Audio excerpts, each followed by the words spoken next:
We are on Creating Your Legacy podcast, and here we have my man Jamie. Alrighty, man. So we met about this time last year at a business seminar. Yeah, about a year ago. Yeah, and then we started talking again about 3 months ago, and you're throwing around a couple of ideas with like your graphic designing and stuff like that. Yeah. So how did you get into the graphic designing stuff before I go down a couple of the other roads? Man, well, I'm not anywhere near graphic designing at this point in time. Yeah. I just doodle in things and dabble around.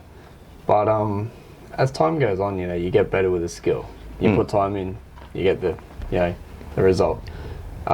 Basically, I just like the idea of being able to make little things that make people laugh, make people happy, and it's very, very small, minuscule stuff right now, but as time goes on, who knows where it can go. But Yeah, it's very great having that kind of skill though, especially when you are starting out a business or something like 100%. That, because you don't have to put money into that area straight away because you already have that talent kind of there. I guess that's a little bit I struggle with because I'm not very artistic. Yeah, no, I get that.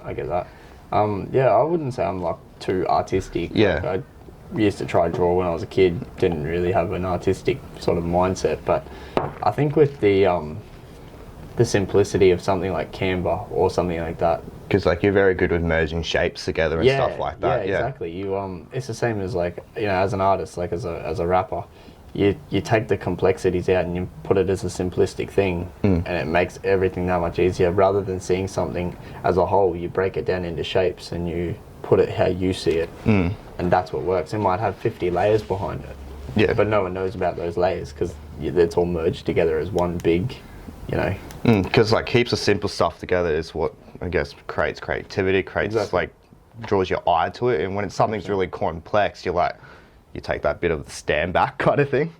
Yeah. No, that's exactly right.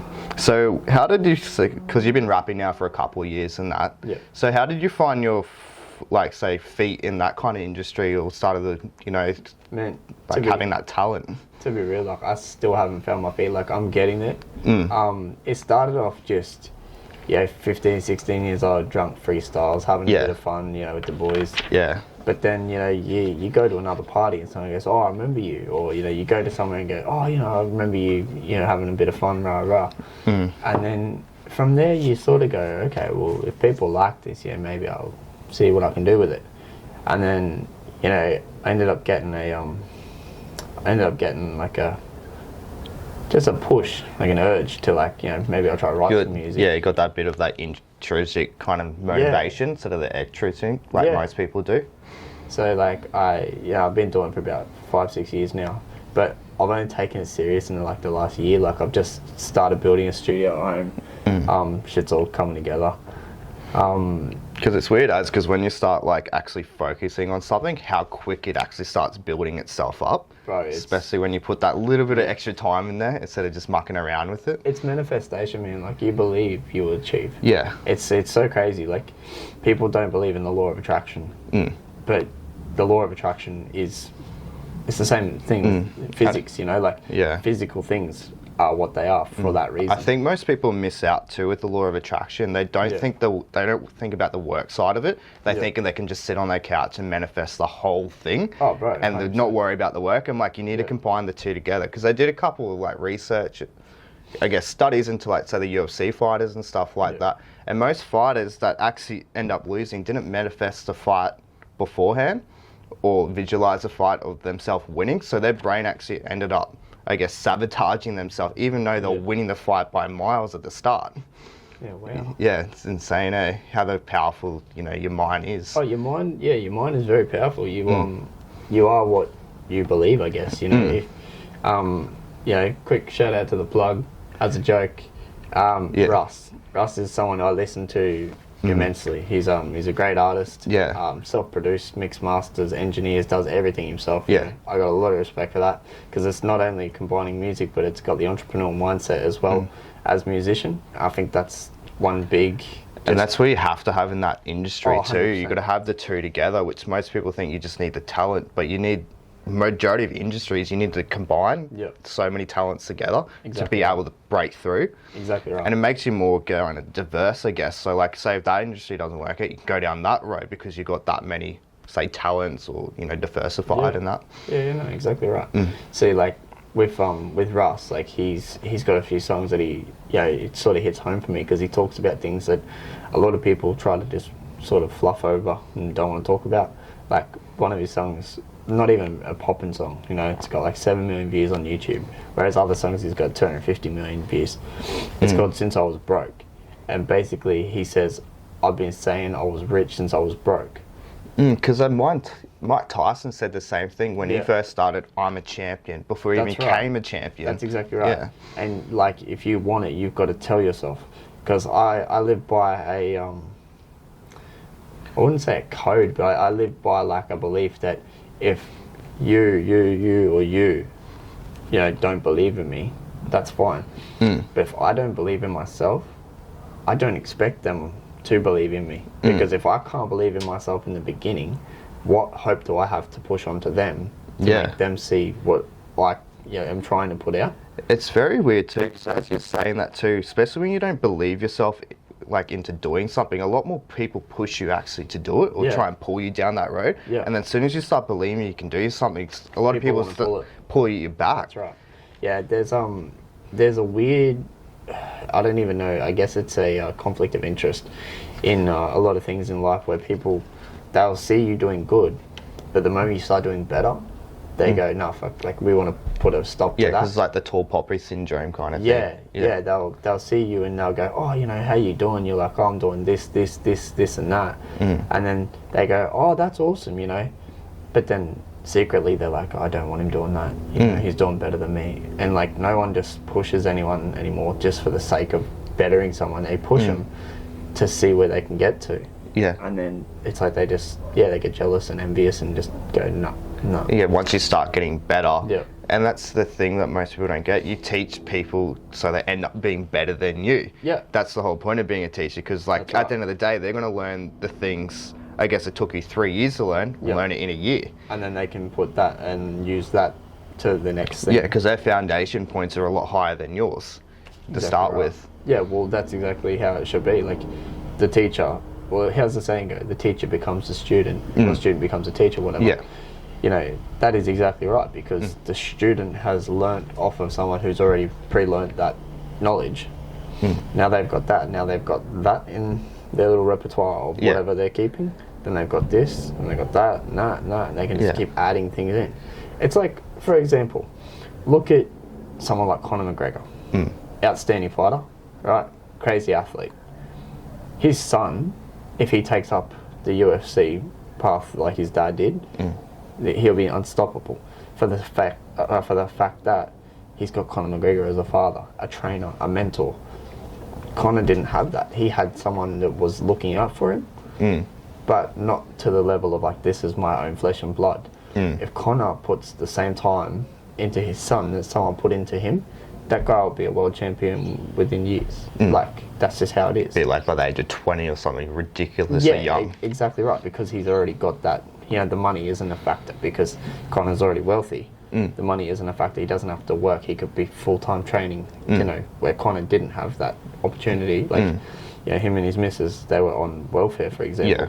And Conor had to really, really put all the effort into the gym. Otherwise, it wasn't going to pay off. Yeah, because that's it. Because he quit. Because he was doing plumbing. I think it was for like 6 months to a year. Yeah, and he said like, this is not for me. I can't train and stuff. So he ended up sacrificing, having basic needs to pursue his dreams. And look how much it paid off for him. Exactly right. But had that not paid off, that's where a lot of people get scared, because they go, oh, what if it doesn't pay off? And that's the thing too, the problem with like, say, the school system and that is that we get told failure is such a bad thing in school, and then we get into the real world and we're getting told it's the best thing in the world. 100%. That's how you learn. And then you go and gets torn back and you just don't know what to do. Yeah, like we don't get taught what we need for school, like for life through school. School gives you a basic fundamental of mathematics, English, history, science, bit of shop, like metal or wood. Yeah. But it doesn't give you the needs for life, Alright, this is going to be a little bit off topic when it comes to school, but look at what we're doing these days, right? You got so many parents out there and so many people that are buttering kids up to believe that they're like going to be this beautiful thing, but they're not pushing them to be that beautiful thing. You know, kids are getting participation awards just for participating. Like some kid who put his like heart and soul into that race come first, he has to share the same ribbon with someone who came like 36th. You know, because we're not giving them the drive. Like, you know, you can do this. You're giving them the external drive, and That's right. They did a study on that with a group of kids, like with the artwork. Like I was listening to a podcast it's a couple of weeks back, or a video on Instagram, and they got a group of three kind of students, I guess. One that had like the motivation, intrinsic value to do it, so like they loved doing artwork. Got another group that kind of liked it, then another group that didn't like it, and they said like, I guess to all three of the groups, if you do the artwork today, you will get a reward. And they noticed that like straight away, I guess like everyone started to get involved in it, I guess. And then like, I guess over the next coming weeks, every time they did art, everyone started to drop off, even the kids that had a passion for it, which is like insane, because like giving everyone an award it's a quick fix to a long-term problem. Exactly right. It's pretty much the same as it's the same as suicide. Like, people will go, oh, you know, like, life's shit, life's this, life's that, and kill themselves, and then, you know, next day things could have been completely different. Completely different. They have a quick solution to a long time. Yeah. And it's also hard with that kind of stuff too, because we live in a society where it's so hard to reach out. Even though all of us will post stuff on Facebook, it's okay to reach out to us and stuff like that. But we're the first kind of people to make fun of that. Yeah. Even though we're posting the kind of statuses like it's okay to reach out and stuff like that. 100%. And then also too, when you're in that frame of mind, you don't want to reach out. You think you're alone. And I think it's like... I think that's why music is such a big thing for me, man, because you can put music out whenever you want. No one can filter it. You can do whatever you want with it. But you can also hit right at home with feelings. Like, there's so many artists out there these days, right, that will rap about just bullshit. Let's be real. But that's not me taking anything away from the artist. That's me, like, just straight up facts. You know, people want to talk about whatever they want to talk about. That's cool. And, you know, you do you. But, like, music... In my eyes, music is like expression. You know, you can't really express if you don't have an expression to give. You know, like a lot of people they want to talk about like money and there's nothing wrong with money. Money, it's financial freedom at the end of the day. Money is one of the best tools in the world. It really and we shit on it way too much. Exactly right. So yeah, I'm not digging at those rappers that talk about money and girls and women. Oh, you know, girls, women, whatever. Like, I don't give a shit. Like, good on them. But at the end of the day, it's like those tracks that, like, say Eminem, for example, he made things that you can play 20 years down the track and it still be timeless for that one reason, because it hit you at home. Yeah, and it was from, like, deep down. Exactly. So this other stuff has just been max produced by a group of rappers that are all kind of rapping about the same kind of thing. Yeah, pretty much like that. So, like, for me, I think, going from like what we've just been sort of carrying on from, I think that's the beauty of being able to do things yourself, because then you don't have a filter, you don't have someone to control you, you do it all yourself. No one can tell you you can't do that. No one can tell you that's wrong, because even if it is wrong, going from what we just said, you learn from your mistakes, you pick up where you were, you go again. And you just keep trying. Yeah, that's it. Yeah, so I guess like both of us too, pretty like, I guess at the start of our careers, we've just passed that starting line, I guess. Yeah. And that, I guess, what would be the best advice for someone that kind of is just waiting for that push to start? The push to start, I would say research. A lot of research to find what you're passionate about. If you've got the passion there, put fucking time into it. Like, put time into it. If you believe in it so hard, as much as you say you do, put time into it. Learn about it. Do the homework, because then you are like 5 steps ahead of the competition. Yeah. If they're sitting there watching Netflix, and you want to learn to be a producer, right? You could watch 2 movies about being a producer on Netflix. Yeah. Or you could watch endless videos on how to produce from the base of the core off YouTube. I guess that's like kind of good for when you want to have a binge time, is actually look up those kind of movies and stuff that actually fit with what you want to do. Exactly. So then you're still having your relaxed time or downtime, but you're still retaining all that information. You're learning.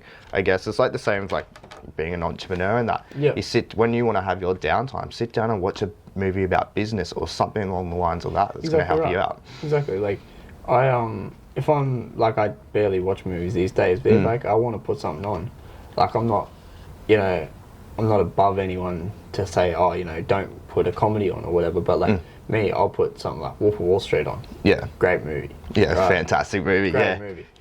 He puts things in such a great perspective. Like, yeah, maybe he did some dodgy shit, don't get me wrong. He's a great salesman. But he's a salesman at the end of the day, and like, sell me that pen. That is like one of the best things, because everyone goes to the whole, oh, well, here's the value in the pen. Yeah, but show me the use of the pen. Yeah. Show me why I need it, And people, they miss that concept. Yeah. That movie puts it point blank. And it's better than any school that ever did. Like, you go to business, you go to this, you go to that. That movie shows you so much more about sales. Yeah, that's it. Instead of going 3 hours. Yeah, instead of going doing like, your 30, 40 grand university degree, you can learn like so much of that stuff in a movie. 100%. Or like, say, an hour YouTube video, which by the time you finish with that degree, you're already 5 years behind the rest of the world because it just can't keep up. And that's this crazy thing, because we've been trained and instructed from the get-go that we need to either have like trade qualifications, and like, no diss to the tradies, bro, like they're working hard as fuck. Like, you're a barber yourself, you've got a trade.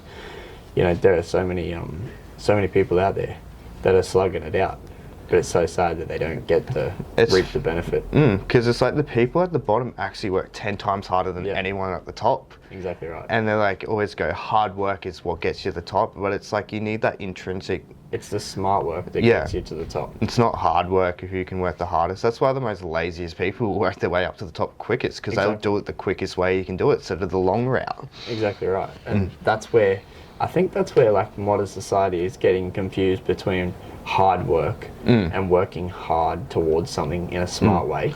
Yeah. So hard work could be sitting in the sun 12 hours a day moving bricks with your hands, or putting it in a wheelbarrow and wheeling it across the thing rather than carrying 2 bricks at a time. You get to carry 10 bricks. Yeah. That's the difference, and people are always trying to carry the 2 bricks at a time.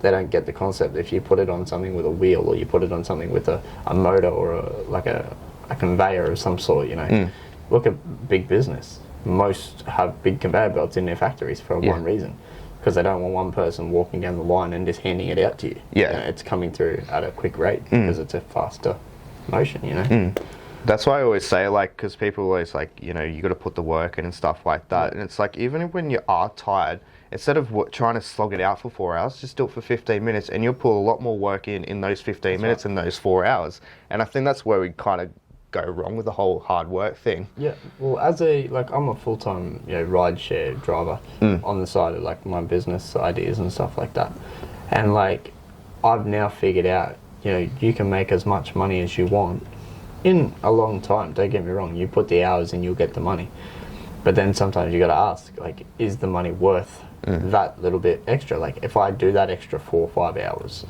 is 150 whatever worth that extra bit, or is it better if I just go home and do something different, like take a loss on the money just a little bit, but focus back on what you want to do and what's going to create you better wealth in the long run, because that's what they say, you can never become a millionaire unless you're making money in your sleep. That's right. Sleep, or wealthy. 100%. No, money doesn't sleep, so you need to make it so that your money works while you're asleep. There's Robert Kiyosaki and all that, they said it the best. If you can get it to a point where you make your money work for you, you'll never work for your money. And that's why you got Grant Cardone will say, like, it's not what you save, it's what you spend your money on. 100%. And it's about spending money on things that's going to give you a return on investment. You may not get it straight away, but it's about that, I guess, more of a long-term gratification instead of looking for the short highs that we get taught to look for all the time. See, I had a feeling the other day. I was sitting there and I was like, someone said to me, oh, I heard you picked up doing like rideshare and stuff. I'm like, yeah. They're like, oh, how much are you paying a week in this and that and this and that? I said, oh, I got like, X amount of expenses that I use like as my tax deductible, And they're like, okay, that's pretty cool. Then they asked me, how much are you making? And it got me thinking, why is it in society we always ask? Honestly, guys, why do we always ask what we make when it should be, what are you keeping? Yeah. We never ask, oh, what do you keep a week? We always ask what you make. Most people might make over $1,200, $1,300, but they don't keep $1,200 to $1,300 once all their expenses, home, car, living, you know, the cost of living is going up, yet the wage stays the same. Yeah. So, you know, we don't get to keep that money that we make. So when, you know, I think about it, why is it we do? Why do we say that? What do you make? Because we don't get to. Yeah, because it's never like how much do you actually have in your account. It's how much you make. Because most people don't realize it's the more money you make, the more money you spend. If you're already having problems to make, like say you make $1,000 a week and you jump your wage up to $3,000 a week, if you're already having problems on $1,000 a week, your problem's going to get even bigger once you hit $3,000 a week. Yeah, well, exactly right. Like you've got good debt, you've got bad debt, and all that. A lot of people they don't have the, I guess you say, the ability to like determine what's good and what's bad debt. Like most people wants a supercar. You know, everyone wants a Ferrari, everyone wants a Lamborghini. It's a beautiful car, can't fault it. Yeah. But most people, if they got $500,000 in the bank, they'll go and buy that car and have nothing. Whereas other people buy an asset that will give the cash flow that pays for that car. Yeah. Endlessly. You know what I mean? They'll just keep paying it and paying it and paying it like 3 times over. Exactly right. By the time that person ends up paying all that loan off. That's right. And yeah, that's I guess that's society, man. Like that's the school system. They've sort of made us believe that this is how it is. But other people who step off the wheel, that's why we get called jokers and we don't have real jobs and we don't do this. Like you know, look at how much slack these rideshare companies cop off people. Like, oh, you know, where's the real money and where's this and where's that? And you're like, that person just created a platform. Yeah. Like, it's created a lot more leeway platform too, that you can actually go take that time off from work 100%. And go spend time with your family. You can go have that sick day or whatever with your kids and stuff like that. If your kids have got a sports event, you don't have to apply for it off. You can just say, okay, I'm not working today. That's it. And I think that's what we miss in society. Like, family is one of the best things. And it's like, when I talk to elderly people at work, it's like, what's the first thing they say? I regret doing my job because I didn't get to spend enough time with my family. Yeah. And it's crazy because, like, speaking like on that sort of level, you know, you see a lot of old people and they might have all the money in the world, but they've got no happiness anymore because, like you said, like their family's moved on, or, you know, their family might have felt like they were, you know, somewhat abandoned, even though that they were trying to help them. Yeah. They might have felt abandoned. So when they get to an older age, they sort of detach from them. Yeah. Look at Cats in the Cradle. Great song. He's talking about a guy who's never had enough time for his child, and then his child doesn't have enough time for him as he got older. You know, that last verse. Yeah. So heartwarming. Yeah. And so heartbreaking at the same time. You know, the kids have been good and all that. Yeah. Sorry I haven't caught up with you, but. Yeah. And then he turns around and goes, my son just turned out like me. Yeah. I was the cause of what happened here. Yeah. And that's what I posted a thing the other day, like on Instagram. It was like, we all get so busy pursuing individual pursuits that we forget to make meaningful connections along the way. Yeah. And like, you talk to the most successful people in the world, it's like they talk about their team, their family, their friends, they helped to get them there. Yeah. And we think it's such an individual pursuit when it really isn't. It's such a teamwork pursuit. It's crazy like that when people, people, they always want to be the winner. But sometimes it's better to be the loser with a good backing. Yeah, you know, that's it, because you're always going to win at the end of the day. Yeah. Because connection's what causes happiness. Exactly. Like, you got to, same as, social media. You want to create a sale, you got to create engagement. Well, that's like life. You want to create a friendship, you got to create engagement. You want to create a relationship, you got to engage with that. And a lot of people, I guess they forget that. 100%. Alrighty, man. Gonna ask a couple final questions and stuff. I guess, where will we find you on social media, man? Aries Music on Instagram. A lot of stuff to come very shortly. Just been just working away at some personal stuff. A friend and I have a business together called Learn to Park. Yeah. That's Learn to Park AUS on Instagram as well. A lot of stuff coming from there too. Just being quiet, sort of doing our own thing at the moment, Yeah. getting things sorted. I've got something in the works as well. It's a bit on the hush hush, but it's about it at the moment. Sick, but man. Yeah. as time goes on, I'll Yeah. start plugging more things, SoundCloud, Yeah. Spotify, all that. But Because you put a lot of work into all this stuff, which is actually 100%. amazing. That's why I kind of like envy you and look up to you in Cheers, some bro. ways. Because like you've got so many things going on at once, and I'm like, as soon as I have a couple things going, I start stressing right out. oh man, I'm not gonna lie. Like the Yeah. stress levels, like a lot of people, I sometimes even forget that I'm like, am I even doing enough? Yeah, And then I'm yeah, like, we all wait, do that. Oh, Yeah, 100, yeah, man, it's crazy because like, always forget to smell the roses. yep, that's it. Yeah, like, yeah, exactly. So, I might do like a 50, 60 hour week doing rideshare, and then I'm like, oh, I didn't earn as much as I wanted to, and then I'm like, wait, no, it's okay. I can live off that. Yeah, But then, being that I do get, I live at home and I get to, sort of have that freedom to take a bit of time out and do all that.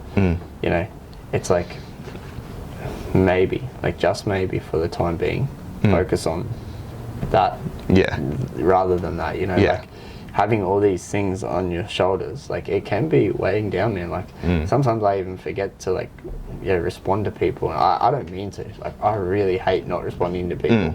But it's like when you're in the zone or you're doing something, you're zoned out, man. You don't think, you just do. When you're driving, you're doing a 12-hour shift behind the wheel of a car, man.